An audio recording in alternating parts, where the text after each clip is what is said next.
السلام علیکم ناظرین، سیدنا حضرت علی المرتضیٰ کرم اللہ وجہہ کے زمانہ کے بارے میں ایسی گفتگو کرنا جو مسلمانوں کے تمام طبقوں میں یکساں قبولیت کا شرف حاصل کر سکے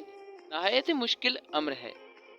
اسی سلسلہ میں اس دور کے مشہور مصنف ڈاکٹر حمید اللہ صاحب نے بجا طور پر تحریر کیا ہے کہ تاریخ اسلام کی کسی شخصیت کی سوانح عمری لکھنا غالباً اتنا دشوار نہیں ہے جتنا حضرت علی کرم اللہ وجہ الکریم کی، کیونکہ جناب سیدنا علی المرتضیٰ رضی اللہ تعالیٰ عنہ کی ذات والا صفات کے حق میں بعض لوگ افراد کیے ہوئے ہیں اور بعض لوگ تفرید، اور یہ سلسلہ پوری تاریخ میں برابر چلا آیا ہے۔ اس دور میں بھی ہمارے ملک میں یہ افراد و تفرید موجود ہے۔ ان احوال کے پیش نظر کوشش ہے کہ زیادہ اعتدال پر چل کر حتی المقدور صحیح معلومات آپ تک پہنچائی جا سکے۔ ناظرین گرامی، آپ رضی اللہ تعالیٰ عنہ کے مختلف القاب ہیں۔ جناب کا خاندان بنی ہاشم ہے۔ قریش مکہ میں یہ حضرات اپنے گوناگون اعزازات کی وجہ سے ممتاز حیثیت رکھتے تھے۔ حرم کعبہ کی خدمات اور سقایا زمزم کے انتظامات ان کی نگرانی میں تمام ہوا کرتے تھے، اور حجاج کرام کے ساتھ تعاون و امداد اور راحت رسانی کے سامان فراہم کرنے میں یہ حضرات ممتاز تھے۔ سب سے بڑا شرف جو بنو ہاشم کو اللہ رب العزت کی طرف سے نصیب ہوا وہ سرور کائنات علیہ الصلوۃ والسلام کی بعثت شریف ہے، جو تمام اعزازوں سے فائق تر ہے۔ ناظرین، جناب علی المرتضیٰ رضی اللہ تعالیٰ عنہ کے والد کا نام عبد مناف ہے اور بعض نے عمران بھی لکھا ہے، لیکن آپ اپنی کنیت ابو طالب کے ساتھ مشہور ہے۔ سلسلہ نسب اس طرح ہے کہ علی بن ابی طالب بن عبد المطلب بن ہاشم بن عبد مناف بن قصی بن کلاب بن مرہ بن کعب بن لوی بن غالب بن فہر بن مالک بن النصر بن کنان جناب نبی کریم علیہ الصلوۃ والسلام کے والد عبداللہ بن عبد المطلب اور زبیر بن عبد المطلب ابو طالب کے حقیقی برادر تھے، اور ان تینوں برادران کی والدہ فاطمہ بنت عمر بن عائزہ مخزومیہ تھیں۔ جب ان کے والد عبداللہ اور دادا عبد المطلب کا انتقال ہوا، اس وقت انہوں نے ابو طالب کو اپنے پوتے نبی کریم صلی اللہ علیہ وسلم کی کفالت کی وصیت فرمائی تھی۔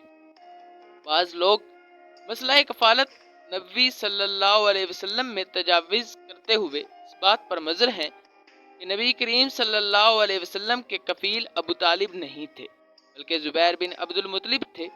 انہوں نے ان جناب صلی اللہ علیہ وسلم کی کفالت کا ذمہ لے رکھا تھا، مگر یہ مسئلہ تحقیق کے مطابق نہیں ہے، اور علماء کرام نے زبیر بن عبد المطلب کے کفیل ہونے کی بجائے ابو طالب کی کفالت کو صحیح قرار دیا ہے اور اسی کو ترجیح دی ہے۔ ناظرین، ابو طالب کے بارے ایک انتہائی نازک موضوع جس پر مختلف طبقات مومنین میں اختلاف پایا جاتا ہے یہ ہے کہ کیا ابو طالب رسول اللہ صلی اللہ علیہ وسلم پر ایمان لائے کہ نہیں۔ بغیر کسی تفصیلی بحث کے جمہور علماء کی رائے یہ ہے جناب رسول اللہ صلی اللہ علیہ وسلم کی خواہش یہ ابو طالب ایمان لے آئیں، اور ان جناب صلی اللہ علیہ وسلم نے اس خواہش کا متعدد بار اظہار فرمایا، لیکن ابو طالب دین عبد المطلب پر ہی قائم رہے، اور بعثت نبوی کے 10 برس گزرنے کے بعد ابو طالب کا انتقال ہوا۔ اس وقت ان کی عمر 80 سال سے متجاوز ہو چکی تھی۔ ناظرین، حضرت علی المرتضیٰ رضی اللہ تعالیٰ عنہ کے والدہ محترمہ کا اسم گرامی خاتمہ بنت اسد بن ہاشم بن عبد مناف ہے۔ یہ پہلی ہاشمی خاتون ہیں۔ ان کی شادی ہاشمی بزرگ سے ہوئی اور ان سے نجیب الطرفین ہاشمی متولد ہوئے۔ آپ مشرفہ بے اسلام ہوئیں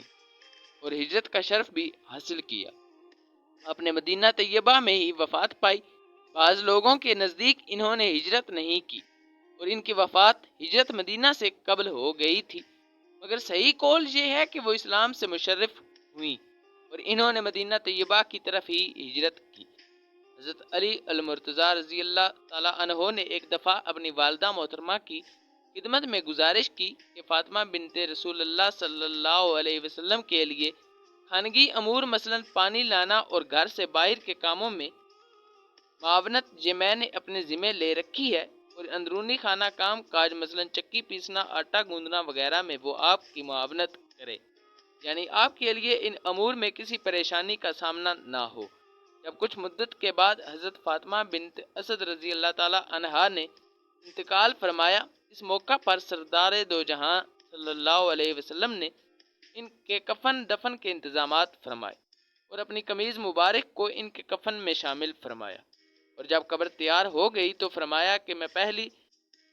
اپنی چچی کی قبر میں لیٹوں گا، پھر رسول خدا صلی اللہ علیہ وسلم خود اس میں داخل ہوئے اور اسے متبرک کیا